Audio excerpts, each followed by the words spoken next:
तुम भी तो गांव की ही हो ना। इसीलिए गांव वाली नहीं चाहिए। मुझे तो गांव की लड़की नहीं पसंद है। आगे तो दोनों बहुएं शहर की ही आती।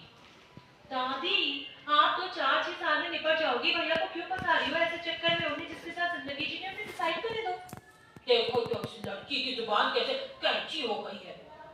अम्मा सही तो कह रही है नव्या, क्या गलत कहा उसने? जिसके बाद बड़ी जबरन अपनी गांव की गर्लफ्रेंड रवीना से शादी करने की जिद करता है और मजबूरन घर वालों को मानना पड़ता है। जिसके बाद सभी घर वाले रवीना को देखने जाते हैं, जहां रवीना बहुत ही सिंपल सादे कपड़ों में होती है, जो देखकर तुलसी और सुनीता का मुंह बन जाता है।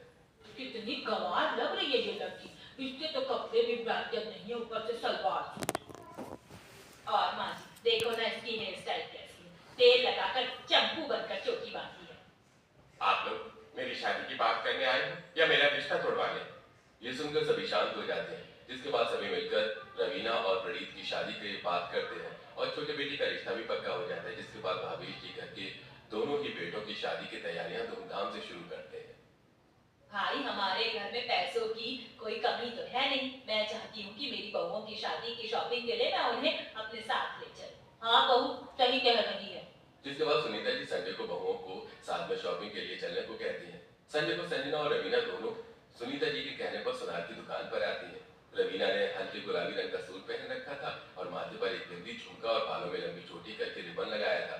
तभी संजना कैब से वहां आती है। संजना भाभी कैसी लग रही हो आप आज? इस रवीना बहू को देख बेटा कैसी लग रही है, देखो तो कितनी गंवार बनकर आ गई है। और माई डियर डार्लिंग बड़ी बहू मस्त लग रही हो आज तो।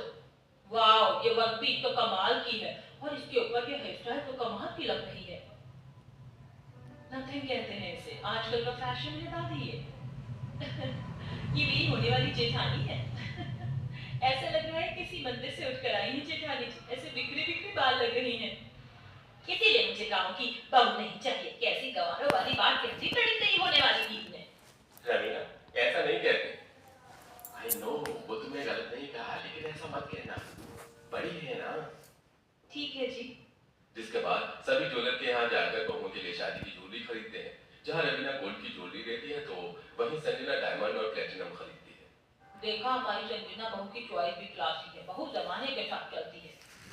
दादी जी शादी में तो गोल्ड की ही ज्वेलरी अच्छी लगती है, ये प्लैटिनम पार्टी वगैरह के लिए ठीक है। रवीना की बातों में लॉजिक होता है, लेकिन दादी और सास को तो मॉडर्न बहू का भूत सवार था। गहनों की खरीदारी के बाद दोनों बहुएं ससुराल वालों के साथ शादी के कपड़े खरीदने जाती है। जहां मॉडर्न बहू अपने अकॉर्डिंग मॉडर्न साड़ियां और इंडो वेस्टर्न और वेस्टर्न ड्रेसेस खरीदती है, तो वहीं गांव की बहू अपने लिए सिंपल बनारसी साड़ी और नग वाली साड़ियां पसंद करती है। उस पर भी सास और दादी सास का मुंह बनता है।